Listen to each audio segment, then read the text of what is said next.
Sir sir बस 2 minutes में start करेंगे। सर आप अनम्यूट कर लीजिए। हाँ, मैंने कहा शुभ संध्या। हाँ जी सर, शुभ संध्या। मुझे अंग्रेजी नहीं आती, मैं क्या करूं? हाँ जी सर, बिल्कुल बिल्कुल। अंग्रेजी तो आती नहीं मुझे। बिल्कुल सर।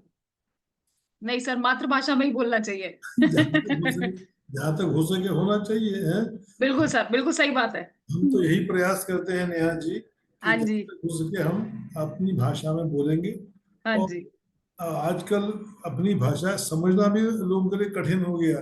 जब तक अंग्रेजी शब्द का उपयोग नहीं होगा हाँ जी। तो ठीक है, चलिए देखते हैं। नहीं, सही बात है सर, अपनी लैंग्वेज में प्राइड लेना चाहिए और अपनी नहीं लैंग्वेज को नहीं, प्रमोट करना अपनी चाहिए। लैंग्वेज की प्रायोरिटी नहीं, अपनी भाषा की प्रामुख्यता होनी चाहिए। हाँ जी सर, बिल्कुल सर। हाँ जी सर। चलिए कोई बात नहीं। नेहा जी, आप कहाँ प्रैक्टिस करते हैं? सर पटना में? मेरठ। मेरठ यूपी। अपने यूपी में मत कहा करो, सर। उत्तम प्रदेश कहा करो। ठीक है सर। ए भाई, उत्तम प्रदेश के बारे में हमको मत बताया करो, क्योंकि हम जो कायाकल्प देखे वहां पर जो परिवर्तन हो गया है, हाँ जी। हाँ जी।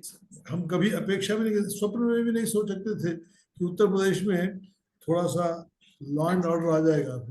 हाँ जी सर। तो आप मेरठ में हो? अच्छा हाँ अच्छा। जी सर। एक काम कीजिए, आप अपनी दूरवाणी संख्या मुझे भेजेंगे? मेरा दूरवाणी संख्या है आपके पास? सर किस चीज की? दूरवाणी संख्या अर्थात mobile number. Mobile number sir मैं चैट बॉक्स में टाइप कर देती हूँ सर। चलिए कोई बात नहीं, आप मुझे मैं यहीं लिख लूंगा। हाँ जी। मेरठ में हो आप? चलो ठीक है। हाँ जी। कोई पेशेंट वेशेंट रेफर करना हो तो बिल्कुल सर। हाँ, मेरठ में डॉक्टर नेहा कक्कड़ कक्कड़। जी, हाँ जी। क्योंकि बहुत नेहा है। हमारे लखनऊ में कक्कड़ है, कानपुर में सर है। आप भी अपना दूर भाषी नंबर से शेयर कर।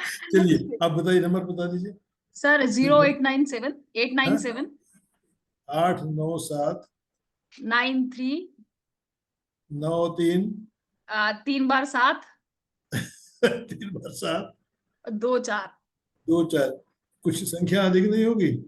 चलिए हम सर सर जीरो ज्यादा है, बस शून्य ज्यादा है।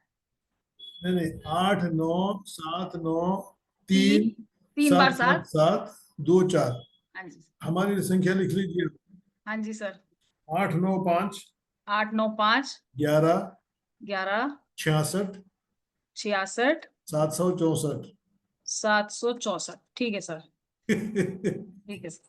ठीक है सर। हिंदी में बोलूं? 895111676 बिल्कुल सही सर, ठीक है। ठीक है। ठीक है सर। ठीक है सर। टाइम हो गया है सर, स्टार्ट कर लेते अच्छा, हैं। ये रामजी सिंह आ गए? ये हाँ ये, जी सर। ये कौन सा रामजी सिंह है? राम जी ये सिंह। ये वो पढ़ने वाले हैं? नहीं नहीं, ये कोई और है, पता नहीं सर। अच्छा अच्छा। ओके। तो IFPH यानी international forum for promoting homeopathy द्वारा आयोजित इस दैनिक हिंदी वेबिनार श्रृंखला में मैं डॉक्टर नेहा कक्कड़ यहाँ पर उपस्थित सभी डॉक्टर्स का हार्दिक स्वागत करती हूँ। आज का सेशन स्टार्ट करने से पहले हम अपनी रूटीन प्रार्थना करेंगे। तो आज के जो हमारे गेस्ट स्पीकर हैं वो हैं डॉक्टर BD पटेल, जैसे सर अभी बात कर रहे थे। सर हमारे फोरम पे काफी सारे सेशन दे चुके हैं और काफी एक्टिव मेंबर हैं, सीनियर मेंबर हैं।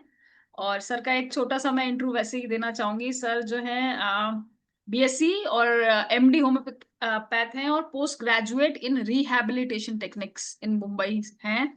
पहले ये प्रिंसिपल रह चुके हैं government homeopathic medical college and hospital eight Bangalore and Chandigarh. Farmer director and dean VM homeo medical college and hospital Salem. अभी फिलहाल 2 क्लिनिक्स चला रहे हैं, जयानगर और बेनरगुट्टा रोड बैंगलोर में। पिछले 50 साल से होम्योपैथी प्रैक्टिस कर रहे हैं। पहले पास्ट चेयरमैन भी रह चुके हैं, एडवाइजरी कमेटी मेंबर रह चुके हैं आयुष के। काफी सारे अवार्ड्स भी मिले हैं। अभी रिसेंटली इनको अध्यात्म रत्न मिला है NTR 100 बर्थडे सेलिब्रेशन कमेटी से। और बहुत सारे अवार्ड्स जीते हैं इन्होंने। और अभी फिलहाल होम्योपैथी और हमारी हिंदू संस्कृति को आगे बढ़ाने के लिए उपनिषद की जो टीचिंग्स है, हमारे वेदास की टीचिंग है, उसके ऊपर डिस्कोर्सेस भी देते हैं अलग अलग ऑर्गेनाइजेशन में, मंदिरों में। और स्पेशली यूथ को। तो जैसे कि डॉक्टर बीडी अभी हिंदी के ऊपर बता रहे थे, हमें हिंदी जरूर बोलनी चाहिए, अपनी हिंदी भाषा को प्राथमिकता देनी चाहिए इंग्लिश के बजाय, जो हम भूलते जा रहे हैं। तो ये देखिए एक नेहा बहुत जी अच्छी कैसे बात है। हिंदी बाहर आ रही है, बहुत अच्छी हाँ हाँ जी। बात तो आज का सर का जो टॉपिक है, पेट के रोग यानी कि गैस्ट्रिक डिसऑर्डर्स और होम्योपैथी पे डॉक्टर बीडी पटेल अपना सेशन करेंगे। तो सर स्टार्ट कर सकते हैं। है। अच्छा, चलिए, सबके लिए हम लोग शुभ संध्या कहेंगे, अर्थात हिंदी में गुड इवनिंग। हाँ जी सर। और नेहा जी ने प्रार्थना कहा, तो हम एक छोटी सी प्रार्थना करेंगे। हाँ जी सर। सर्वे भवन्तु सुखिनः, सर्वे सर सन्तु निरामया, निरामयाः, सर्वे सर्वे भद्राणि पश्यन्ति, पश्यन्तु मा कश्चित् चित् दुःखभाग् दुःखभाग्। भवेत्। ओम शांति शांति शांति। ये है मंत्र, और इसका उच्चारण सही होना चाहिए।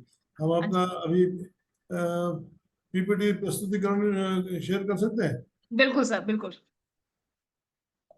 ये है गैस्ट्रिक डिसऑर्डर्स एंड होम्योपैथी, हम बोल रहे हैं। अन्नम ब्रह्मेति विजानात, मतलब अन्न ही ब्रह्म है, फूड इज ब्रह्मन।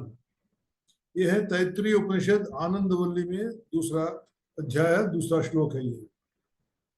अन्न अन्नायैव खलु प्राणानि प्रवृत्तिरिति श्रुतिः, अर्थात the activity of living beings is Indeed for the sake of food, मतलब जो भी हम लोग कार्य करते हैं ये केवल आहार के लिए करते हैं।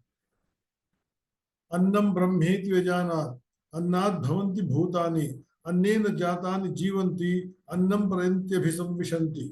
अर्थात food is not merely physical sustenance, it's a manifestation of Brahman.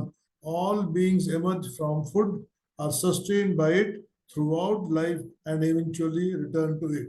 इसका अर्थ ये है कि जो भी कुछ है इस ब्रह्मांड में, मुख्यतः जो शरीर है हमारा, ये फिजिकल बॉडी जो है, ये अन्न से ही है, अन्न से ही बनता है, अन्न ही ब्रह्म, ये ब्रह्म का ही रूप है। और अन्न से ही हम लोग हैं, अन्न अन्न से ही हम लोग जीवित हैं, और हम लोग पुनः अन्न में ही मिल जाते हैं। जीवन का मूलाधार है अन्न। अन्न के लिए ही सभी प्राणी कर्म करते हैं। फिर भी कोई पूछ सकता है, क्या केवल शरीर का पोषण ही कार्य का उद्देश्य है? कुछ लोगों के लिए कार्य धर्म है, धर्म की अभिव्यक्ति का माध्यम बन जाता है।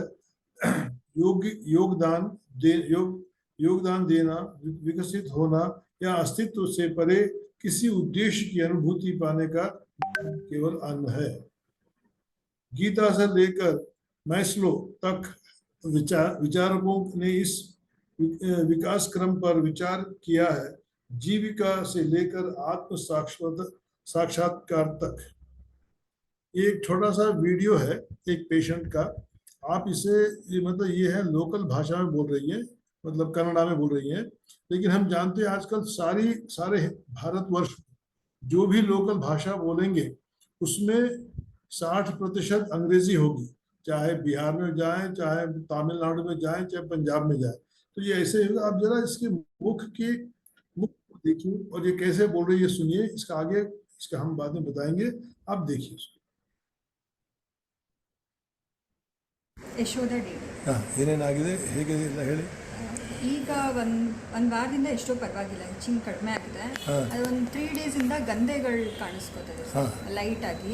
ಹೋದಾಗ ನನಗೆ ರಿಯಾಕ್ಷನ್ ಆಗಿದೆ ಅಂತ ಹೇಳ್ಬಿಟ್ಟು ಇಮಿಡಿಯೇಟ್ಲಿ ಹಾಸ್ಪಿಟಲೈಸ್ಡ್ ಆಗಿತ್ತು. ಆವಾಗ ಹಿಚ್ಚಿಂಗ್ ಇತ್ತು, ಸಿವಿಯರ್ ಡಿಹೈಡ್ರೇಷನ್ ಆಗಿತ್ತು, ಅನ್ಕಾನ್ಷಿಯಸ್ ಆಗಿದೆ ಒಂದು 5 to 6 times, ಲೂಸ್ ಮೋಷನ್ ಒಂದು 8 times ಆಗಿತ್ತು. ಅದು ಫಸ್ಟ್ ಅಡ್ಮಿಟ್ ಆಗಿತ್ತು. ಅದಾದಮೇಲೆ ರಿಕವರಿ ಆಯಿತು, ಆರಾಮಾಗೇ ಇದ್ದೆ, ನಾರ್ಮಲಾಗಿ ಎಲ್ಲ ಫುಡ್ ತಗೋತಾ ಇದ್ದೆ, ಡೆಲಿವರಿ ಎಲ್ಲ ಚೆನ್ನಾಗಿದೆ. शायद यहाँ करंट कट गया है, इंटरनेट कनेक्शन चला गया है।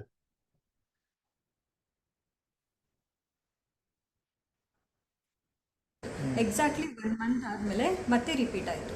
ನಾನು ಅವತ್ತು ಹೊರಗಡೆ ನಾನ್ ವೆಜ್ ತಿಂದಿದ್ದೆ ಎಂಪೈರಲ್ಲಿ. ಮತ್ತೆ ಸೇಮ್ ಎಲ್ಲ ಸಿಂಪ್ಟಮ್ಸ್ ರಿಪೀಟ್ ಆಯಿತು. Loose motion, hitching, lower abdominal pain, unconscious ಒಂದು ಆಗಿರಲಿಲ್ಲ. ಮತ್ತೆ ಅದಕ್ಕೂ ಮತ್ತೆ ಹಾಸ್ಪಿಟಲೈಸ್ಡ್ ಆದ ಮತ್ತೆ ಟ್ರೀಟ್ಮೆಂಟ್ ಆಯಿತು. ಮತ್ತೆ 1 ವಾರಕ್ಕೆ ಮತ್ತೆ ಲೂಸ್ ಟೂಲ್ಸ್ ರಿಪೀಟ್ ಆಯಿತು. Loose stools, hitching every time immediately start ಆಗುತ್ತೆ. ಲೂಸ್ ಟೂಲ್ಸ್ ಆದ ತಕ್ಷಣ ಏನೇ ಟ್ಯಾಬ್ಲೆಟ್ ತೊಗೊಂಡ್ರು ರಿಯಾಕ್ಷನ್ ಆಗಿ ಹಿಚ್ಚಿಂಗ್ ಸ್ಟಾರ್ಟ್ ಆಗುತ್ತೆ, ಲೋವರ್ ಅಬ್ಡಾಮಿನಲ್ ಪೇನ್ ಆಗುತ್ತೆ. ಸೊ 3rd ಟೈಮ್ ಅನ್ಕಾನ್ಷಿಯಸ್ ಆಗಲಿಲ್ಲ. ಆವಾಗಿಂದ ನಾರ್ಮಲ್ ಸ್ಟೇಜಿಗೆ ಮತ್ತೆ ಬರಲೇ ಇಲ್ಲ. ಹೊರಗಡೆ ಫುಡ್ ಕಂಪ್ಲೀಟ್ ಅವಾಯ್ಡ್ ಮಾಡಿದೆ, ಹೊರಗಡೆ ನೀರು ಕಂಪ್ಲೀಟ್ ಅವಾಯ್ಡ್ ಮಾಡಿದೆ. ಆಮೇಲೆ ಫ್ಯಾಮಿಲಿ ಡಾಕ್ಟ್ರು ಒಂದೊಂದೇ ಡಯಾಗ್ನೋಸ್ ಮಾಡೋಕ್ಕೆ ಸ್ಟಾರ್ಟ್ ಮಾಡಿದ್ರು. ನಂದು 3 ವರ್ಷದಿಂದ ಎಲೆಕ್ಟ್ರಿಕ್ ಶಾಕ್ ಆಗಿತ್ತು. ಹಾಗಾಗಿ ಒಂದು ಬ್ರೈನ್ MRI ಫಸ್ಟ್ ಮಾಡಿಸಿದ್ರು. ಅದು ನಾರ್ಮಲ್ ಬಂತು. BP ವೇರಿಯೇಷನ್ಸು ಫ್ಲಕ್ಚುಯೇಷನ್ಸ್ ಇತ್ತು, ಲೋ ಆಗ್ತಿತ್ತು, ಹೈ ಆಗ್ತಿತ್ತು ಅಂತ ಅದನ್ನು ಮಾಡಿದ್ರು, ಅದು ನಾರ್ಮಲ್ ಬಂತು. ಅದಾದ್ಮೇಲಿಂದ ನನಗೆ ಹಿಚ್ಚಿಂಗ್ ಹಾಗೆ ಇತ್ತು ಬಾಡಿಯಲ್ಲಿ. ಲೈಟಾಗಿ ಬರ್ನಿಂಗ್ ಫೀಲು ಇತ್ತು. ಅದಕ್ಕೆ ಟ್ಯೂಮರ್ ರಿಲೇಟೆಡ್ ಏನೋ ಇರ್ಬೋದು ಅಂತ ಹೇಳ್ಬಿಟ್ಟು 1 by 1 ಅವಾಗ ಸ್ಟಾರ್ಟ್ ಮಾಡಿದ್ರು. ಎಂಡೋಸ್ಕೋಪಿ ಮಾಡಿದ್ರು. ಎಂಡೋಸ್ಕೋಪಿ ಬ್ಲಡ್ ಟೆಸ್ಟ್ ನಾರ್ಮಲ್ ಬಂತು. ಆದರೆ ಎಂಡೋಸ್ಕೋಪಿ ಸ್ಯಾಂಪಲ್ ತಗೊಳ್ತಾರಲ್ಲ, ಬಯೋಪ್ಸಿಯಲ್ಲಿ you have to avoid gluten content foods ಅಂತ ಹೇಳಿದ್ರು. Gluten content free diet follow ಮಾಡಬೇಕಂದ್ರು. ಸರಿ, ಓಕೆ ಆಯಿತು. ಎಂಡೋಸ್ಕೋಪಿ ನಾರ್ಮಲ್ ಆಯಿತು. ಬಟ್ ನನಗೆ ಅಷ್ಟರೊಳಗೆ ಎಲ್ಲ ಫುಡ್ ತೊಗೊಳಕ್ಕೆ ಆಗ್ತಾ ಇರಲಿಲ್ಲ. ಲಿಮಿಟೆಡ್ ರೈಸ್ ಐಟಮ್ ತೊಗೊತಾ ಇದ್ದೆ, ಬೇಳೆ ತೊಗೋತಿದ್ದೆ. ತರಕಾರಿಯಲ್ಲಿ ಬೀನ್ಸು, ಮೂಲಂಗಿ, ಕ್ಯಾರೆಟು, ಬೀಟ್ರೂಟ್ ಇಷ್ಟು ಮಾತ್ರ, ಬೇರೆ ಯಾವುದು ತೊಗೊಳಕ್ಕೆ ಆಗ್ತಾ ಇರಲಿಲ್ಲ. ಆವಾಗ ಎಂಡೋಕ್ರೊನಾಲಜಿಸ್ಟ್ನ ಕನ್ಸಲ್ಟ್ ಮಾಡೋಕ್ಕೆ ಹೇಳಿದ್ರು. Because of hormones variation, stress ಎಲ್ಲ ಇದ್ರೆ ಹಿಂಗಾಗುತ್ತೆ ಅಂತ. ಮಣಿಪಾಲಲ್ಲಿ ಹೋದೆ, ಅವ್ರದ್ದೇ ರೆಫರೆನ್ಸಲ್ಲಿ. ಅಲ್ಲಿ ಕಾರ್ಟಿಸಾಲ್ ಟೆಸ್ಟ್ ಮಾಡಿದ್ರು, ಅದು ನಾರ್ಮಲ್ ಬಂತು. ನಮ್ಮ ಕಡೆಯಿಂದ ಎಲ್ಲ ನಾರ್ಮಲ್ ಆಗಿದೆ ಅಂತ ಹೇಳಿಬಿಟ್ಟು ಪ್ರೋಬ್ಯಾಟಿಕ್ ಕೊಟ್ಟರು. ಪ್ರೋಬ್ಯಾಟಿಕ್ ತೊಗೊಂಡೆ ನಾನು 15 ಡೇಸು. ಅದ್ರ ಜೊತೆಗೆ ಮೊಸರು ಬೆಳೆಸೋಕೆ ಸ್ಟಾರ್ಟ್ ಮಾಡಿದೆ. ಬೇರೆ ಫುಡ್ ಎಲ್ಲ ತಿನ್ನಕ್ಕೆ ಆಗ್ತಿರ್ಲಿಲ್ಲ ಅಂತ ಹೇಳ್ಬಿಟ್ಟು ಮೊಸರು ಸ್ಟಾರ್ಟ್ ಮಾಡಿದೆ. ಎಳ್ನೀರು ಎಲ್ಲ ಕುಡಿತಾ ಇದ್ದೆ. ಅದಾದಮೇಲೆ ನನಗೆ 3 months ಬ್ಯಾಕು ಮೊಸರನ್ನ 2 ದಿನ ಮೊಸರನ್ನ ಹೊರಗಡೆ ತಿಂದಿದ್ದೆ ಎಲ್ಲ ಸೇರಿ. ಆವಾಗ ಮತ್ತೆ ಸಿಟಿ ಸ್ಕ್ಯಾನ್ ಮಾಡೋಣ ಅಂತ ಹೇಳಿದ್ರು. ಮತ್ತೆ ಮಣಿಪಾಲ್ದು ರೆಫರೆನ್ಸ್ ಕೊಟ್ಟರು, ಸೀನಿಯರ್ ಗ್ಯಾಸ್ಟ್ರೋಎಂಟ್ರಾಲಜಿಸ್ಟ್ ಅಂತ. ಸಿಟಿ ಸ್ಕ್ಯಾನ್ ಮಾಡಿದ್ರು, ಬ್ಲಡ್ ಟೆಸ್ಟ್ಗಳೆಲ್ಲ ಮಾಡಿದ್ರು, ಎಲ್ಲ ನಾರ್ಮಲ್ ಬಂತು. ಇನ್ ಬಿಟ್ವೀನಲ್ಲಿ ಸಿಟಿ ಸ್ಕ್ಯಾನ್ ಆದಮೇಲೆ ಫುಡ್ ಅಲರ್ಜಿಸ್ಟ್ನ ಕನ್ಸಲ್ಟ್ ಮಾಡಿ ಅಂತ ಮಣಿಪಾಲಲ್ಲಿ ಹೇಳಿದ್ರು. ಫುಡ್ ಅಲರ್ಜಿಸ್ಟು ಮತ್ತು ಡ್ರಗ್ ಅಲರ್ಜಿಸ್ಟ್ನ ಕನ್ಸಲ್ಟ್ ಮಾಡಿದೆ. ಫುಡ್ ಅಲರ್ಜಿಸ್ಟು, ಡ್ರಗ್ ಅಲರ್ಜಿಸ್ಟ್ ಹೇಳಿದ್ರು. ನನಗೆ ಡ್ರಗ್ ಅಲರ್ಜಿಸ್ಟು ಸ್ಪೊರ್ಲಾಕ್ಟು ನಿಮಗೆ ರಿಯಾಕ್ಷನ್ ಆಗಿದೆ, these all may be because of stress ಅಂತ ಅಲ್ಲ ಇದು ಅಂದ್ರೆ. ಮತ್ತೆ ಫುಡ್ ಅಲರ್ಜಿಸ್ಟ್ ಹತ್ರ ಬಂದೆ. ಫುಡ್ ಅಲರ್ಜಿ ಟೆಸ್ಟ್ ಮಾಡಿದ್ರು, ಎಲ್ಲ ಯಾವುದಕ್ಕೂ ಫುಡ್ ಅಲರ್ಜಿ ಇಲ್ಲ ಅಂತ ಗೊತ್ತಾಯಿತು. ಅವರು ಮತ್ತೆ ಗ್ಯಾಸ್ಟ್ರೋಎಂಟ್ರಾಲಜಿಸ್ಟ್ ಹತ್ರ ಹೋಗಕ್ಕೆ ಹೇಳಿದ್ರು. ಲಾಸ್ಟ್ ಒಂದೇ ಉಳ್ಕೊಂಡಿರೋದು ಕೊಲೊನೋಸ್ಕೋಪಿ ಎಲ್ಲ ಕಂಟ್ರೋಲ್ ಮಾಡ್ಕೋಬೇಕು ಅಂತ ಹೇಳಿ ಮುಂಬೈದು ಒಂದು ಡಾಕ್ಟರ್ದು ರೆಫರೆನ್ಸ್ ಕೊಟ್ಟರು. ಅವ್ರನ್ನ ಆನ್ಲೈನ್ ಕನ್ಸಲ್ಟ್ ಮಾಡಿ ಅಂತ. ಅಷ್ಟರೊಳಗೆ ನನಗೆ ಸಾಕಾಗಿ ಹೋಗಿತ್ತು. ಮತ್ತು ಫುಡ್ ಅವ್ರು ಲಾಸ್ಟಲ್ಲಿ ಹೇಳಿದ್ದು, ನೀವು ಫುಡ್ ಎಲಿಮಿನೇಷನ್ ಡಯಟ್ ಮಾಡಬೇಕು. ಈಗ ಯಾವ್ದು ನಿಮಗೆ ಆಗ್ತಾ ಇದೆ, ಆಗ್ತಾ ಇಲ್ಲ, ಒಂದೊಂದಾಗಿ ಟ್ರಯಲ್ ಆ್ಯಂಡ್ ಎರರ್ ಮಾಡಿ ಅಂದರು. 15 ಡೇಸ್ ರಜೆ ತೊಗೊಂಡು ಊರಿಗೆ ಹೋದೆ. ಅಲ್ಲಿ ಅನೀಸಿ ಫೀಲ್ ಹಾಗೆ ಇತ್ತು, ತುಂಬ ಗಿಡ್ಡಿನೆಸ್ ತುಂಬ ಇತ್ತು. ಬ್ಯಾಂಗ್ಳೂರಿಗೆ ವಾಪಸ್ ಬರೋ ಟೈಮಲ್ಲಿ ಚಿಕನ್ ಟ್ರೈ ಮಾಡಿದೆ. ಎಗೇನ್ ಬ್ರೀದಿಂಗ್ ಪ್ರಾಬ್ಲಮ್, ಅಷ್ಟೊಳಗೆ ಬ್ರೀದಿಂಗ್ ಪ್ರಾಬ್ಲಮ್ ಇತ್ತು ನನಗೆ. ಬ್ರೀದಿಂಗ್ ಪ್ರಾಬ್ಲಮ್ ಸ್ಟಾರ್ಟ್ ಆಯಿತು, ಅನೀಸಿ ಫೀಲ್ ಆಯಿತು. ಬಟ್ ಹಾಸ್ಪಿಟಲೈಸ್ಡ್ ಆಗಲಿಲ್ಲ. ಅದರಿಂದ ರಿಕವರಿ ಆಗೋಕ್ಕೆ ಮತ್ತೆ ನನಗೆ 15 ಡೇಸ್ ಹಿಡಿತು. ಅಷ್ಟೊಳಗೆ ಮತ್ತೆ ನಾನೊಂದು ಸೆಕೆಂಡ್ ಒಪಿನಿಯನ್ ತೊಗೊಂಡಿದ್ದೆ ಜೈನ್ ಹಾಸ್ಪಿಟಲಲ್ಲಿ ಡಾಕ್ಟರ್. केस नाउ ये जो थोड़ा अंग्रेजी में होगा क्योंकि ये हर जगह हम लोग को देना पड़ता है. तो इनका नाम है Yashoda. Occupation documentation in high court. Food poisoning 6 months back by taking some food in hotel resulted in loose motions, itching and rash all over the world, all over the body. Diagnosed as IBS. Anger to the extent of throwing things. ये बड़ी ये जो बातें हो रही थी, उन्होंने जो वीडियो में बात बताई, ये सारा कुछ यही है. Known case of PCOD. Using Thyronorm 50 mg hypertensive drugs BP के लिए. उसको इसी उम्र में उसको BP के ड्रग्स भी शुरू हो गए. Highly scared of lizard. छिपकली से बहुत डर लगता उसको. History of electric shock due to old geyser and she was admitted to hospital. and most of the problems started after that, like low BP. हर वर्षन को तो लो वर्षन high BP low BP वो लोग ऐसे बोलते हैं. Sporolac tablet was given, which caused allergic reaction, causing rashes. She was dehydrated. She became unconscious and was admitted to hospital. इतना ही है. Anaphylactic shock तक नहीं गया, ये shock हो गया, उसका reaction हो गया. The treatment caused hypertension, for which she was prescribed some drugs. For 1 month, she was all right. She had again the attack after eating non-veg from hotel. All symptoms repeated: loose motions, lower abdominal pain, itching, so again hospitalized. She became unconscious after 5 to 6 times of loose motion. Lot of investigations were done, asked her to avoid gluten content. After that, many items were banned. She could only take rice, beans, radish, beetroot, and curds, etc. After 3 months, she had curd rice outside with a birthday cake. Next day, the same problem started: vomiting, lower abdominal pain, severe dehydration, and admitted to hospital. Many tests were conducted. They were all normal and was prescribed probiotics. After every attack, I take 1 month to become normal. Tiredness, anxiety, no interest in work. This is what she said.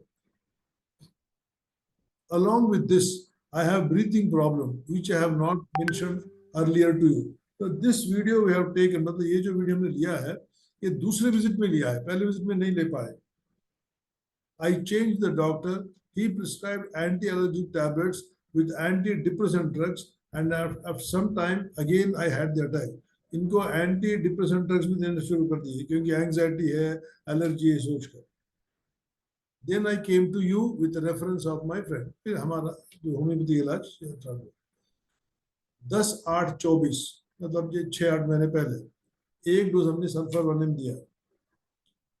उसके बाद 24 just 2 सप्ताह के बाद she is much better. And video भी लिया हुआ है, इस दिनांक में लिया हुआ है. She doesn't want to depend on anyone. She doesn't want to be bedridden. ये उन्होंने बाद में बताया. Now, once in a week, she is getting urticaria, but with less severity.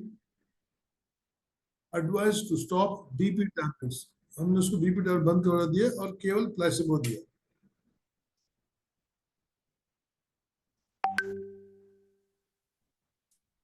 अगले महीने much better using Celarc T for BP. अभी उन्होंने बंद नहीं किया. फिर 20-10 stopped thyroid medicines, placebo. 15-11 too much anxiety and thoughts were coming, so we gave rescue 30 for 2 days. 14-12 anxiety is less. She is becoming anxious but trying to control. She feels she is better compared to earlier, placebo. 19-1 started eating all vegetables slowly, no problem. She is more relaxed. Allergic tendency has reduced. 2 means placebo. March में more relaxed, again placebo. 5वें महीने में मई में. Earlier she was very choosy with the vegetables and other food items. She has stopped so many things. Now she is able to eat and digest them. Let us observe how she spoke in the first video and then the last video. Your good name? My name is Yashoda. I'm 34 years old. I came here for severe issues and skin allergies 6 months back. I was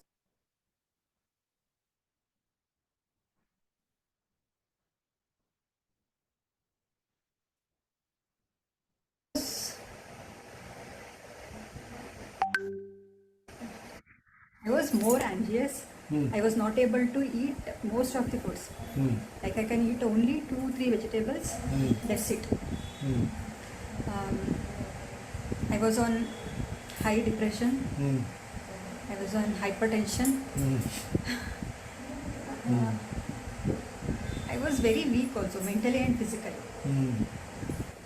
After these 5-6 months, I'm seeing much improvement, like physically and mentally also, especially from last 10 days. My food intake is increasing, like I'm able to eat more vegetables and more fruits. I can make my mind peaceful. Now I'm getting what was happening, what I was going through. Now I have a clarity, like what the negativities I should push away. Like I feel I have problem with people. Like if they taunt me, I'll directly take it personally. I was not aware of I should ignore, but I'm learning to ignore the things. You're learning of your own or on somebody's advice? From the doctor advice. 99% is because of the Dr. Patel, sir. I'm very thankful, very thankful. Very thankful. God bless you, my dear. Yeah. Thank you so much, sir. I'm very happy now. I'm doing dhyana. I'm waking up early. I'm waking with a smile. Oh, that's good. I'm praying 2 minutes. I'm seeing the sky. I'm waking up before the sunrise. I saw the moon, actually. I was very happy by seeing that. I'm greeting people. I'm happy. I'm interacting with more people, but I should control my anger. That's the only problem I think I have right now. I'm not worrying about the future. I'm happy. So nice. Thank you. Comparing to previous months, I am observing drastic changes. आपने देखा जो भी बोला है इन्होंने, आप समझ गए कुछ उनके चेहरे का जो रूप रंग ढंग बोलने का जो पद्धति है वो देखो आप। तो ये होता है परिवर्तन होम्योपैथी इलाज से। इंट्रोडक्शन, गैस्ट्रिक प्रॉब्लम क्या क्या हो सकते हैं? कॉमन सिम्टम्स, पेट भारी होना, एसिडिटी होना, जीर्ण नहीं होना, हवा बनना, कॉन्स्टिपेशन, डायरिया, लूज में सारा कुछ। Importance of addressing gastric health which can prevent gastric chronic gastric disorders. एक बार हम अपना पेट को ठीक तरह से रखेंगे तो सारे बीमारियां जहां तक हो सके बिल्कुल ठीक रहेंगे और नहीं होंगे आपको। गैस्ट्रिक समस्याओं का कारण असंतुलित आहार, जंक फूड, तेलीय व तीखे भोजन, तनाव और चिंता, मानसिक असंतुलन से पाचन तंत्र पर नकारात्मक प्रभाव पड़ता है। अनियमित भोजन के समय जीव की जो घड़ी होती है, बायोलॉजिकल वॉच क्लॉक बिगड़ता है, जिससे पाचन शक्ति कमजोर होती है। निष्क्रिय जीवन शैली, शारीरिक गतिविधि की कमी से रोगों में की संभावना बढ़ती है। एंटीबायोटिक्स या एनएसएडी की अत्यधिक उपयोग, हम लोग बहुत ज्यादा मेडिकल शॉप में जाते हैं, दवाई खरीदते हैं, खाते हैं, आंतों में सूक्ष्म जीव गट माइक्रोबायोटा का नुकसान पहुंचाता है, जिससे दीर्घकालिक पाचन समस्या हो सकती है। Types of gastric problem, acid reflux जिसको हम लोग गर्ड बोलते हैं, गैस्ट्राइटिस, इरिटेबल बाउल सिंड्रोम, अभी ये जो केस हमने देखा है, कॉन्स्टिपेशन, फ्लैचुलेंस, पेप्टिक अल्सर्स, ये साधारण टाइप के प्रॉब्लम है। Nux vomica, digestion due to overeating alcohol, spicy food, ये आप जानते हो। कार्बोवेट सब लोग जानते हैं, for gas, bloating, heaviness after meals. Lycopodium for bloating, constipation, IBS like symptoms. Arsenical for burning, pain, diarrhea, food poisoning.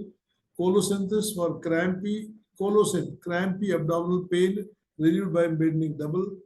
Pulsatilla for slow digestion and heaviness. अगर हम लोग जितने भी प्रैक्टिशनर्स है इन दवाइयों को अच्छी तरह से समझे और अच्छी तरह से पढ़कर अच्छी तरह से अप्लाई करेंगे तो 60%, 50 से 60% गैस्ट्रिक प्रॉब्लम इसमें कंट्रोल होगा। हम कुछ ऐसे केसेस बता रहे हैं जिसमें ये दवाइयों का उपयोग नहीं किया गया है। Shri Ramchandra, owner of industrial unit manufacturing polythene bags, care of complaints of predominantly of gastric symptoms, diagnosed as peptic ulcer, pain in chest and abdomen shifting type, जो उनकी कंप्लेंट्स थे हमने संक्षिप्त करके दे रहे हैं आपको। इंसोम्निया ड्यू टू पेन, बिल्कुल नींद है। My disease cannot be cured, ये उनकी धारणा है।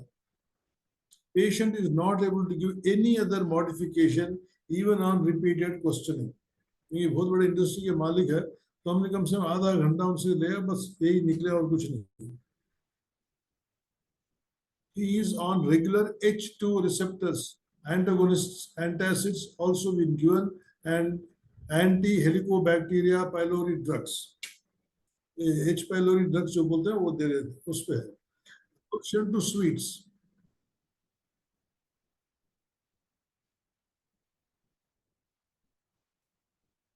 fear of heart disease, क्योंकि चेस्ट में पेन होता है वो सोच रहे हार्ट डिजीज होगा। Fear that he may become mad,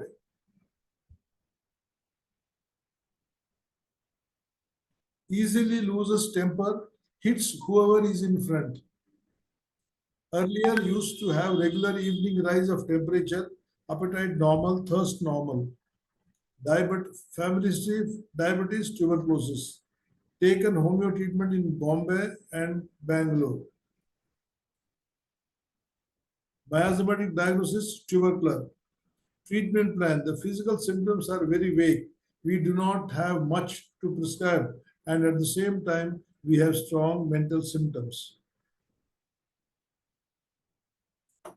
Hence, the prescription must be based on the available mental symptoms. Lilium tick was given. Just think, Lilium tick कोई सोचता है क्या गैस्ट्रिक ट्रबल में? नहीं, लेकिन हमने Lilium tick दिया. On this date, patient is more jovial and feels much lighter, and gastric symptoms have reduced. Placebo, no return of symptoms, stop allopathic drugs. Placebo, persistently feeling better, no more flatulence. Advised to stop medicines, but at the same time asked to follow strict bland diet, no smoking, and drinking alcohol.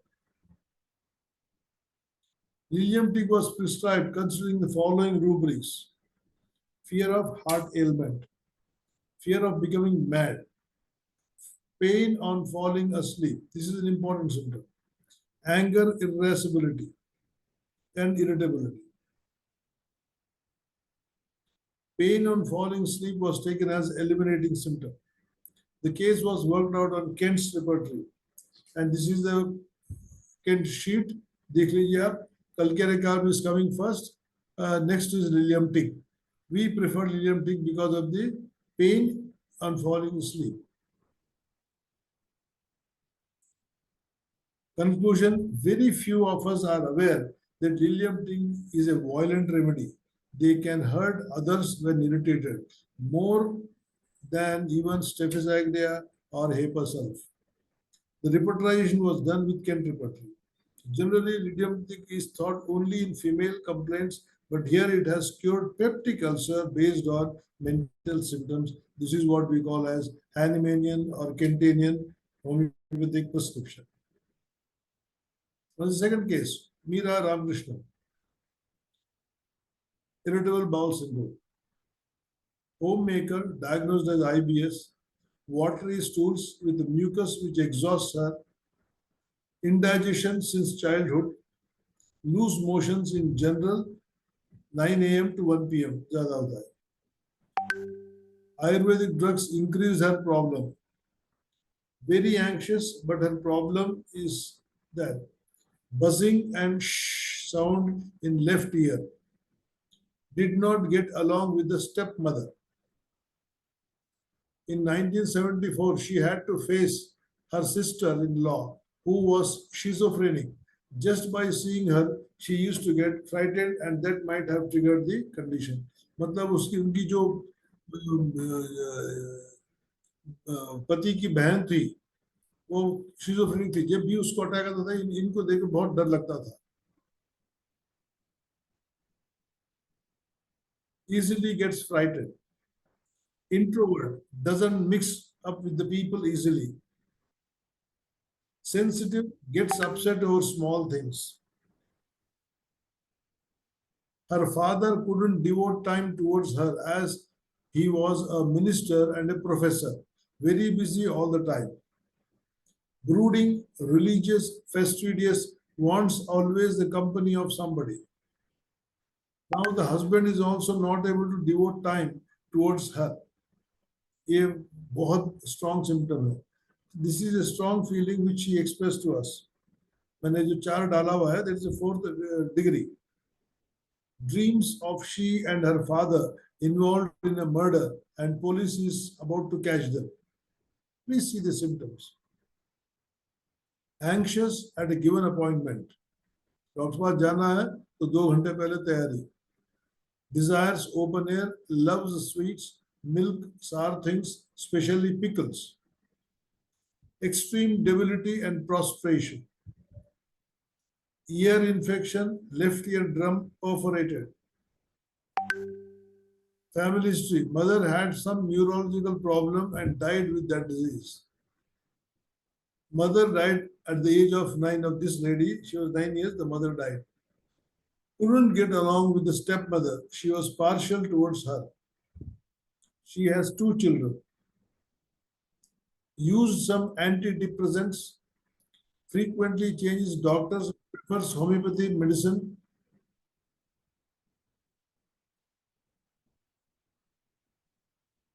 Taken many homeopathic medicines from different doctors. She has a habit of changing the doctors. With Dr. Sudha, she is for the last 1 year. My neighbor and who worked with me as a lecturer, जब मैं principal था, तो ये doctor Sudha ji lecture थी, उनसे भी उन्होंने 1 साल दवाई खाई. हमारे पास ये 17/7/2003 को आई थी. पहला डोज हमने ट्यूबरकुलर 200 दिया. आप जरा देखिए, पिछले केस में सीधे लिलियमटिव 10 दिया और इस केस में हमने ट्यूबरकुलर 200 दिया. She feels medicine gave her instant relief. She is much better, stools better and better forms, frequency 1 or 2, very less mucus, appetite has come back, dryness of mouth is also much less. Discharge from the ear started again. कान से peak रिसना शुरू हो गया निकलना. Feeling lots of flatulence, otherwise she is fine.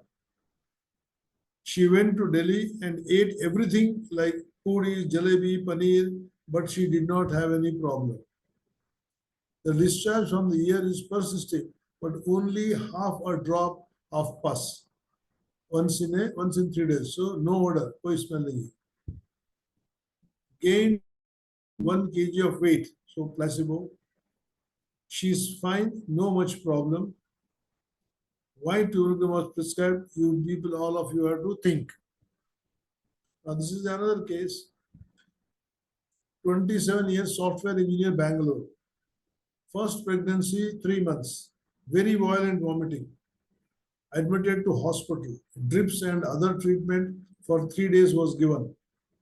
Vomiting slightly reduced, but the gynecologist was worried as it may cause abortion. She was apprehensive. So reluctantly they approached us. The presenting symptoms were nausea throughout the day, nausea aggravated by sight of food and drinks, or even the mention of food, she used to get nauseating. Every smell increased the nausea, tongue is highly irritable, highly anxious. Ipecac 30 was given on this day, repeated doses. Absolutely no change. 2 दिन में कोई फर्क नहीं पड़ा. 200 दिया, no change. Colchicum, arsenic and other medicines did not help. She was in the nursing home and I visited her there as she could not move due to weakness and she could not come to the clinic. On repeated questioning, the attendant gave the following information. In spite of nausea, I forcibly give the food. She will be better for 2 hours, 2 to 3 hours. And again the nausea starts. This is what the attendant told. Secondly, when I take her out for walking in the park, nearby, she will be walking. At that time, there is no problem. And the moment she comes back to hospital, after half an hour or so, nausea and vomiting starts. I gave Sepia 1M 1 dose. Even after that, no looking back, gradually the vomiting and nausea came down. We monitored the complete pregnancy in coordination with the family gynecologist. Normal delivery without much problem. Now all of you think why Sepia was given. How many people really prescribe Sepia in pregnancy? But this is what we have prescribed, that in Sepia 1M potency. Next case is Siddharth, 1 year. Known case of milk intolerance for 5 months.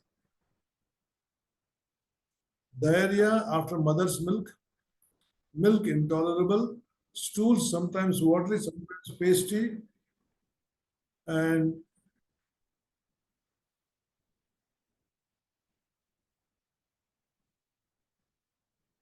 stools sometimes watery, sometimes pasty, and yellowish or clay color, but never hard.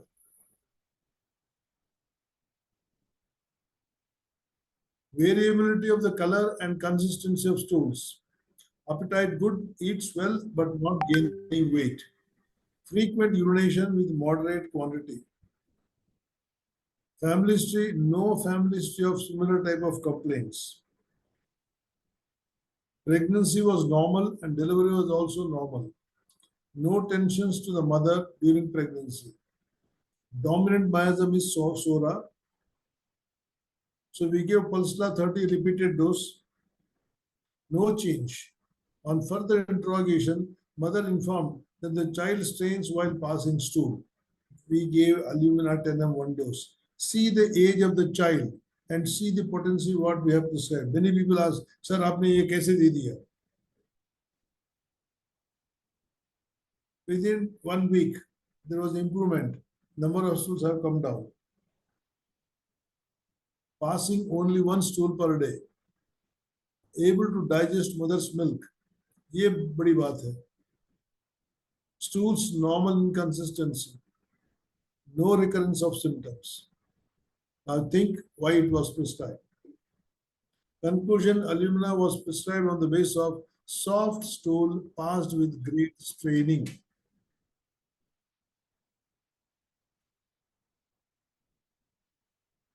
Now this is what we see, friends. Food passes through the stomach. So many things, and everything we put in the stomach keeps on coming down.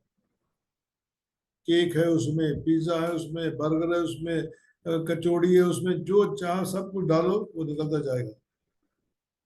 आहार तथा जीवन शैली संबंधी मार्गदर्शन जो आपने patients को बताना है. और मुझे ये भी पता है बहुत से हमारे होम्योपैथिक डॉक्टर जो युवा है, ये जीवन शैली में कोई उनका परिवर्तन नहीं होता है. डॉक्टर पेशेंट कुछ भी दे दें लेकिन खुद पिज्जा खाएंगे, बर्गर खाएंगे. घर का बना आसानी से पचने वाला भोजन, कैफीन, शराब, तीखा भोजन जैसे उत्तेजक पदार्थ से बचाव. नियमित भोजन करना चाहिए. पर्याप्त मात्रा में पानी पीना चाहिए. हाइड्रेशन होना चाहिए.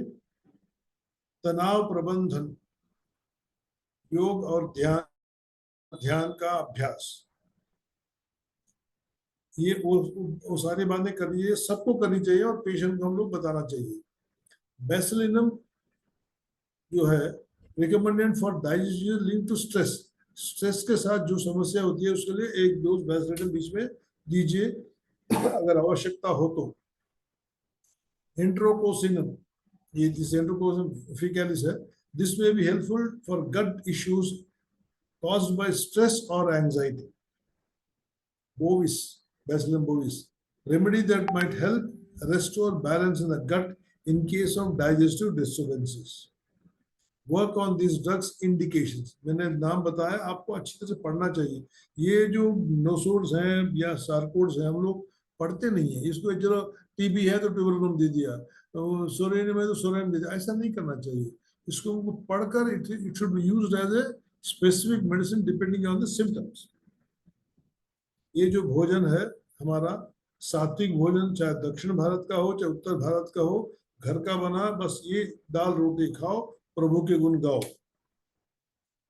Doctor can not survive without patients, but patient can survive without doctors. इस बात को समझो आप, हमारे बगैर वो लोग जी सकते हैं, उनके बगैर हम नहीं जी सकते। पहले पेट भर खाते थे, अब प्लेट भर खाते हैं।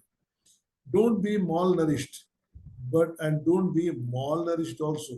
कम खाने से मॉल नरिशमेंट होता है, और हम लोग जो मॉल में जाते हैं, डुल्लू मॉल, खल्लू मॉल, छल्लू मॉल में खा खा के अपने आप को बर्बाद करते हैं। खाना खाया जाता है, भोजन किया जाता है, आहार लिया जाता है, तो हम लोगों को आहार लेना चाहिए। खाना खाना ये जो है, इट्स ए स्लैंग वर्ड, और ये हिंदी का शब्द भी नहीं है। चलिए, युक्त आहार विहारस्य युक्त चेष्टस्य कर्मसु युक्त स्वप्नावबोधस्य योगो भवति दुःखः। ये है भगवद गीता का श्लोक, 6वें अध्याय में 7वां श्लोक। क्या है? He who is regulated in his habits of eating, sleeping, recreation and work can mitigate all material pains by practicing the yoga system. ये है, अगर हम लोग जितना आवश्यकता उतना खाएं, जितना हम लोग व्यायाम कर सकते हैं, कार्य कर सकते हैं, शारीरिक कार्य करें, और नींद उतनी लें जितनी आवश्यकता हो, कम भी ना लें, अधिक भी ना लें, तो ये तीनों चीज जब करते हैं, यही एक योग है। इससे आपको बीमारी दूर होगी। और बताया आपको कि आपको ये करना पड़ेगा, योग कीजिए आप आराम से।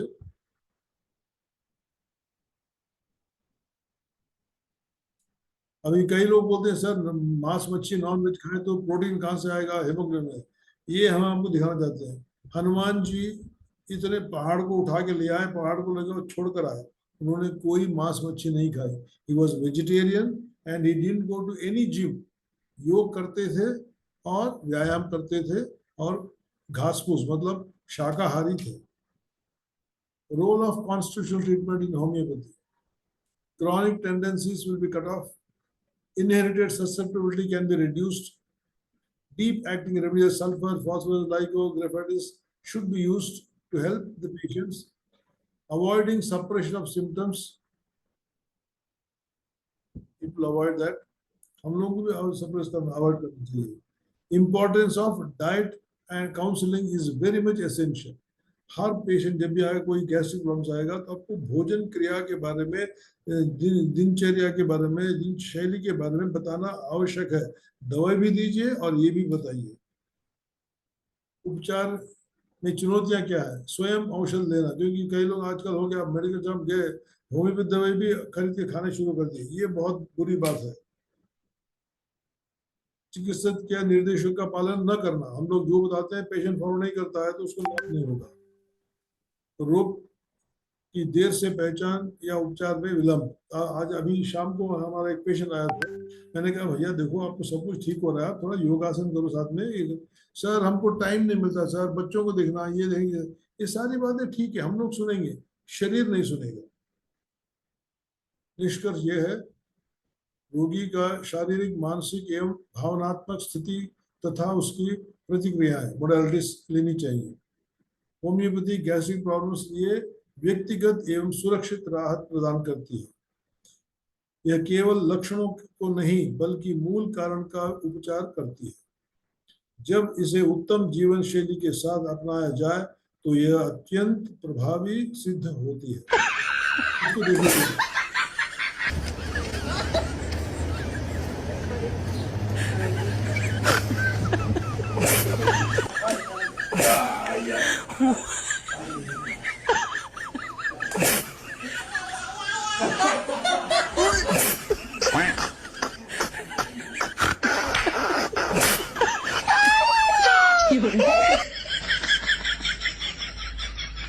Let's go, boy!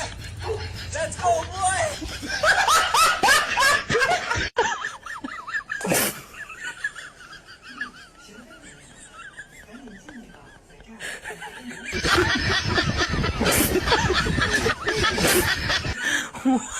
बच्चों को अभी सिखाया जा रहा है एक्सरसाइज करना, एंड दे आर कॉन्शियस।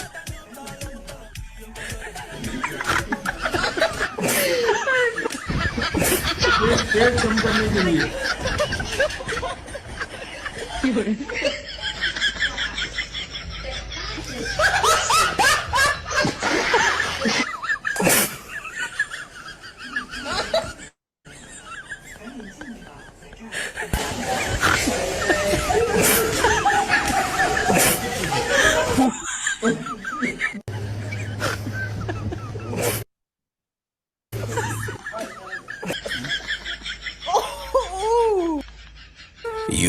विवशता और हमारी अज्ञानता। इसको सुनिए आप गंभीरता से। 8 महीने ठंड के कारण कोट पैंट पहनना उनकी विवशता है और शादी वाले दिन भरी गर्मी में कोट पैंट डालकर बारात ले जाना हमारी अज्ञानता है। ताजा भोजन उपलब्ध न होने के कारण सड़े आटे से पिज्जा, बर्गर, नूडल्स खाना यूरोप की विवशता और 56 भोग छोड़कर 400 रुपए की सड़ी रोटी यानी पिज्जा खाना हमारी अज्ञानता।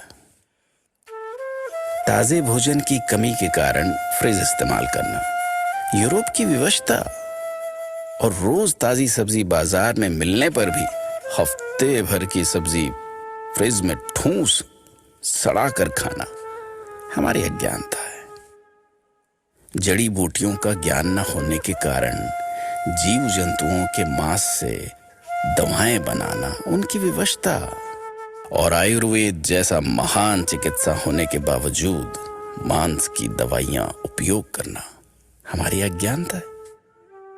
पर्याप्त अनाज न होने के कारण जानवरों को खाना उनकी विवशता और 1600 किस्मों की फसलें होने के बावजूद स्वाद के लिए निरीह प्राणी मारकर खाना हमारी अज्ञानता। लस्सी, मट्ठा, छाछ, दूध, जूस, शिकंजी आदि ना होने के कारण कोल्ड ड्रिंक पीना उनकी विवशता और 36 तरह के पेय पदार्थ होते हुए भी कोल्ड ड्रिंक नामक जहर पीकर खुद को आधुनिक समझना हमारी अज्ञानता। दोस्तों, हमारी भारतीय संस्कृति अद्वितीय है, पुरातन और महान है। कोशिश करें, मुश्किल जरूर है, लेकिन अनुसरण करने की कोशिश जरूर करें। अपना ख्याल रखिएगा। तो मित्रों, ये हमारा प्रेजेंटेशन था छोटा सा। प्रश्न हो, वाद संवाद हो, अच्छा लगेगा। ये हमारे दूसरे और प्रस्तुतिक्रम है जो हम लोग करते रहते हैं हर जगह।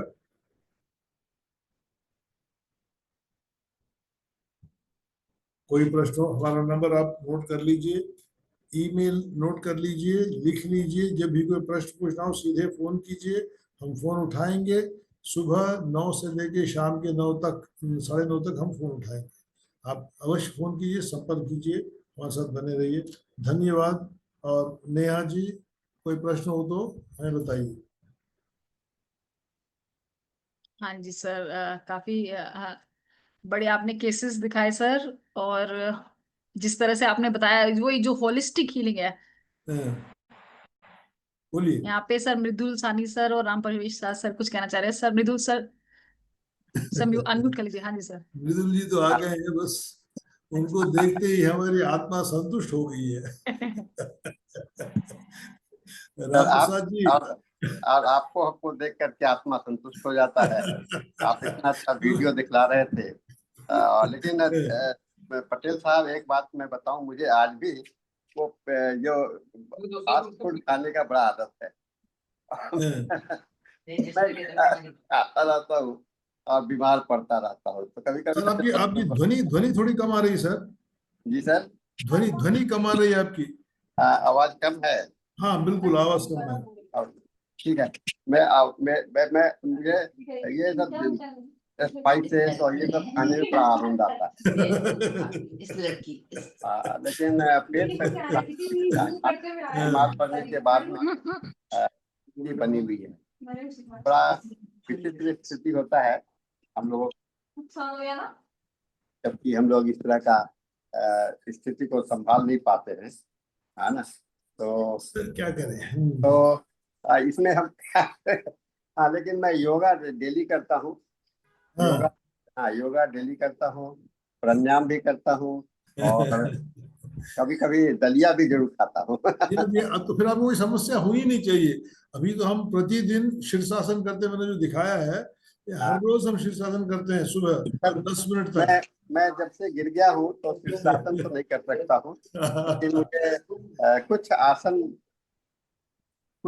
हम लोग अवश्य करते रहते हैं। मुझसे हो नहीं पाता है, लेकिन मैं आपको याद होगा, मैं शायद मालूम नहीं होगा, याद करो, योगा टीचर रहा हूँ। और मैं अपने स्कूल लाइफ में मैंने योगा करना शुरू किया था, और उसके बाद में जब जहाँ सीखने के लिए जाता था तो उन्होंने कहा कि अरे तुम तो बहुत अच्छा सर्वांगासन और शीर्षासन करते हो और धनुरासन तुमको डिमोन्स्ट्रेशन के लिए रखते। तो पहले हमको जब भी कोई वो टीचर को दिखलाना होता था तो वो अपने नहीं करके मुझे कहते थे कि तुम क्या करो।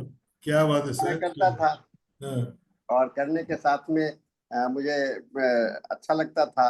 और फिर बाद में मैं पढ़ाने भी लगा तो वहां से मुझे चलिए बहुत अच्छी बात है अच्छी सर। दीपमाला जी और राम परशुराम जी कुछ पूछना हाँ चाहते हैं? हाँ उनको भी मैं दे रहा हूँ। मैं थोड़ा सा अपनी बात को समाप्त कर लेता हाँ हूँ जी, समाप्त कीजिए। क्योंकि सबको ही को बोलना ही चाहिए। हाँ सर। तो आपका लेक्चर जो है हम लोगों के लिए बहुत ही उत्तम है। और खास करके कॉन्स्टिट्यूशनल ट्रीटमेंट की बात करें तो मैं समझता हूँ कि बहुत सारी बीमारियों को और लाइफ स्टाइल डिजॉर्डर्स को ठीक करना बहुत ही आवश्यक है जो हम लोग को सोचना चाहिए। तो मैं समझता हूँ मैं कुछ बोल चुका हूँ ज्यादा। तो अब राम नहीं, बोले उसके बाद में दीपमाला जी भी बोले। हाँ जी। चलिए चलिए हाँ सर, सर। सभी को प्रणाम प्रणाम प्रणाम प्रणाम प्रणाम प्रणाम। नमस्कार। आपका सर व्याख्यान बहुत अच्छा रहा, शानदार जानदार, बहुत बढ़िया। और आप आते हैं तो हमको जो है मेंटली यानी शारीरिक और मानसिक भी हम स्वस्थ हो जाते हैं। आपका ठीक है जो सर। ऐसा व्याख्यान होता है, आपने जो खाना खाने का जो नियम बताए बहुत अच्छा बताए। और मेरा एक कहावत है, हाँ नित सर। दिन खाएं, नित हाँ दिन खाएं ताजा हाँ। फल फूल हरी साग सब्जी और कंदमूला। कंदमूला बिल्कुल। हाँ कंदमूला हाँ तन मन हाँ और शरीर स्वस्थ रहे, हाँ। बन जाए गुणशीला। बिल्कुल बिल्कुल सही बात, सत्य यह वचन है मेरा ये। कहावत है। और हाँ, जो भी खाना बहुत एसेंशियल चीज है, पेट जो है सबसे पहले बच्चा माँ के पेट में खाना ही चूसता है, हाँ जी। जाता है जैसे ही कुछ चूसता है। यह ओशो का कहा हुआ चीज है कि पेट इतना जो है एसेंशियल चीज है कि पेट नहीं रहे तो सब बेकार हो जाएगा। तो बिल्कुल। पेट को बचाना है और खाना ऐसा खाना राम है प्रवेश जी कि ने हम जो स्वस्थ रहे। सर राम प्रवेश बहुत जी ने जो पेट के ओशो का जिक्र किया तो मैं इस हाँ पर कुछ चर्चा करना चाहूंगा।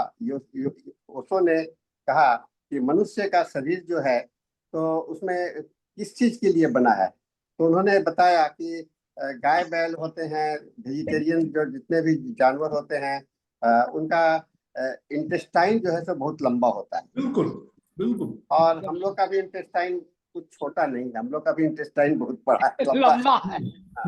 और उसके बाद में लेकिन शेर है, जो कुत्ते हैं या जो नॉन वेजिटेरियन एनिमल्स हैं तो उनके इंटेस्टाइन छोटे हैं। ये मैं ओशो के विषय के द्वारा सुन रहा था। एकदम सही सही सही तो सही उन्होंने सर। कहा आप इसलिए ये प्रकृति की रचना है, प्रकृति की रचना है कि मनुष्य और जो वेजिटेरियन फूड है उनको भोजन में पचाने के लिए ज्यादा समय लगता है, इसलिए उनको इंटेस्टाइन लंबा दिया गया है। और जो नॉन वेज फूड होते हैं इजीली डाइजेस्टिव होते हैं क्योंकि वह ऑलरेडी डाइजेस्टेड फूड है, यानी कि जानवर खाया उसके शरीर में लगा और उसके शरीर में लगा और उसके बाद में उसके उसके उसका उसको पच गया तो उसका अंग अंग बन गया, इसलिए डाइजेस्टेड फूड है। तो एनिमल फूड इज डाइजेस्टेड और whereas in vegetable food जो होता है तो अनडाइजेस्टेड फूड है और नेचुरल फूड है और रॉ मटेरियल्स है, इसीलिए ये अपने आप में बहुत ही महत्वपूर्ण है। बहुत बढ़िया आपको मैं सर। कहना दीपमाला जी को दीपमाला जी सर जो एक बात और बोलना चाह रहे हैं सर, व्यायाम के बारे में बताए, बहुत अच्छा बताए। हो गया। हमारा होम्योपैथिक का ऑर्गेनन ऑफ मेडिसिन एप्रोस्टिक का स्टाइल में लिखा गया है। हाँ, और दीपमाला जी आप आगे बोलिए। दीपमाला जी मैंने प्रणाम सर। प्रणाम आज सर प्रणाम। आपने जो हनुमान जी के बारे में वो एक्सरसाइज करते थे ये जो बताया, इसी पर मैंने कमेंट किया कि वो तो भगवान थे और के टाइम में वो आपने बताया कि वो बिल्कुल वेजिटेरियन थे, तो वो तो गॉड थे, तो उनसे कंपैरिजन करना सर सर सर सर देखिए दीपाला जी, एक बात है, मैं गॉड को बीच में नहीं लाता, वो मनुष्य थे। हर मनुष्य गॉड बन सकता है, हर मनुष्य भगवान बन सकता है। भगवान तो ऊपर से उतर के नहीं आया है, तो ये प्रवृत्ति उन्होंने बनाई है। अब कई लोग हैं, देखिए, अब विवेकानंद जी है, वो भी मनुष्य थे, लेकिन अब 100 साल बाद उनकी पूजा होगी, अभी भी पूजा हो रही है। तो ये जो हनुमान जी है, ये वानर थे, मतलब वानर का अर्थ है वन के नर, मतलब वन में जो मनुष्य होते वो थे, और उन्होंने घास फूसी खाया है, और वो अच्छे योगी थे, बहुत बड़े। उनके उनके बारे में हमारा एक अलग ही प्रस्तुतिकरण है, हनुमान अननोन। ठीक है, वो कभी करेंगे, हम आपको भेजेंगे, लिंक भेजेंगे, आप अटेंड कीजिए। ठीक है दीपमाला जी? बहुत अच्छा बात दीपमाला जी, आप कंटिन्यू। हाँ, इसीलिए मैंने बोला कि आज के टाइम में अगर मनुष्य की बात किया जाए तो वो सही ढंग से वो इंसान भी नहीं है, अगर रियलिटी पर कुछ पॉइंट पे बोला जाए तो, इसलिए मैंने अपना कमेंट उस पर डाला था। ठीक है माँ, ठीक है माँ, आपकी बात बिल्कुल। मैंने दीपमाला जी, मैं ये कहना चाहूंगा, जो आपने हनुमान जी से नहीं कहे, तो आप भी तो हनुमान जी के औलाद हैं। बात कर लेना।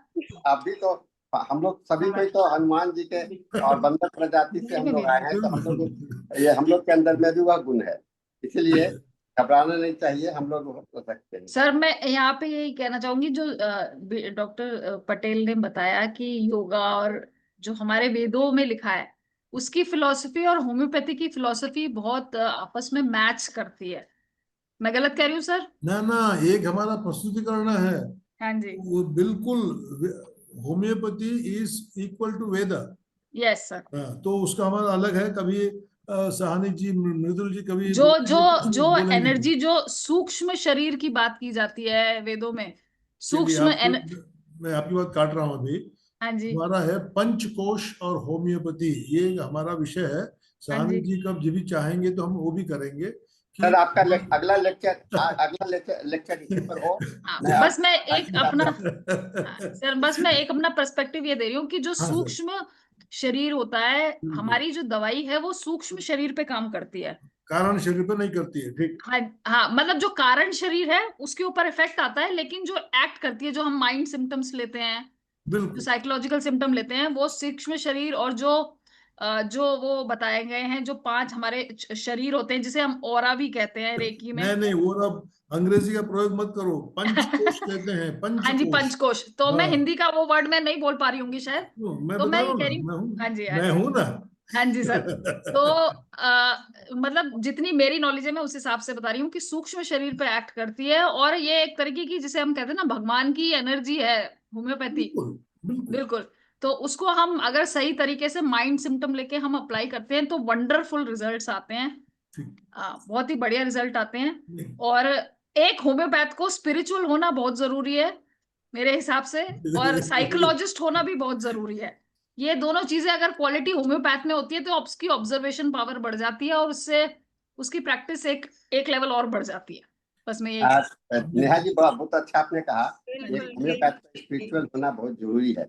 मैं हाँ जी। एक लेख लिखा हूँ, स्पिरिचुअलिटी एंड होम्योपैथी। हाँ जी सर। होम्योपैथी, अगर, और डॉक्टर केंट का रेफरेंस आप देखिएगा, केंट के लेटर राइटिंग में और उनके जो राइटिंग्स हैं, उसको आप जब पढ़िएगा तो बहुत अच्छा आपको अध्यात्म के विषय में केंट ने कितना महत्वपूर्ण बात कहा है कि जो चिकित्सक, जो प्लेन लैंग्वेज है, बड़ा स्ट्रॉन्ग लैंग्वेज है, बिल्कुल जो सर। चिकित्सक विश्वास, अध्यात्म में विश्वास नहीं करता है, भगवान में नहीं विश्वास करता है, नहीं कर सकता है, करता है तो वो कभी भी प्रैक्टिस नहीं कर सकता है। ये बिल्कुल खास करके होम्योपैथी के साथ में के लिए बहुत ही लागू होता है। अध्यात्म में विश्वास करने वाले ही आपका मेडिकल प्रैक्टिस कर सकते हैं। इसलिए हम लोग बिल्कुल होम्योपैथ को अपने आप को होलिस्टिक डॉक्टर क्यों करते? बिल्कुल सर। अध्यात्म की बात करता हूँ, और एलोपैथिक डॉक्टर जो है तो वो मेटेरियलिस्टिक बात करते हैं, अध्यात्म को माइनस करके चलते हैं, इसलिए उनके पास में अधूरा है। होम्योपैथी अपने आप में इसी वजह से तो हमारे वक्त डायनेमिक क्यों बोलते हैं, क्योंकि डायनेमिक दिखता भी तो नहीं है सर। तो ये बात आपकी भी बिल्कुल सही है कि हम होम्योपैथ को होलिस्टिक तो जरूर होना चाहिए। नहीं, केंट की जो डायलॉग था वो ये था, if you have to be a good homeopath you should be spiritual, yes. You should have that angle, उन्होंने कहा है। तो ये अच्छी बात है। उसके बाद कई लोग हैं उसको नहीं नहीं ऐसा नहीं, ठीक है जो भी है, लेकिन यू पीटर मॉरल ने above above the human body level. Peter moral ने इस बात बहुत अच्छा लेख लिखा है, जिसमें कि उन्होंने केंट फिलोसफी को एक्सप्लेन किया है और वहाँ पर, और आप देखते होंगे कि केंट का जो सिंपल सब्सटेंस है वो भी आपको इसी से मिलता जुलता है। इसीलिए इसीलिए हम लोग है, अध्यात्म और भगवान में भी अंतर है, ऐसा बात नहीं है। अध्यात्म जब आपके अंदर में होगा तो भगवान के ऊपर में आपको भी ईश्वर होगा। ईश्वर एक अदृश्य चीज है और अध्यात्म भी एक अदृश्य है।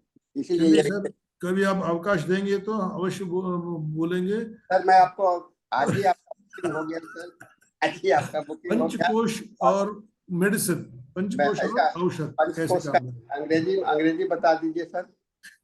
नहीं, डेट तो देखेंगे, आप बताइए। नहीं, मैं तो रख लूंगा पंचकोश का हिंदी में टाइटल दूंगा, लेकिन मुझे नहीं मैं भेज दूंगा, जो शीर्षक में भेज दूंगा हिंदी में।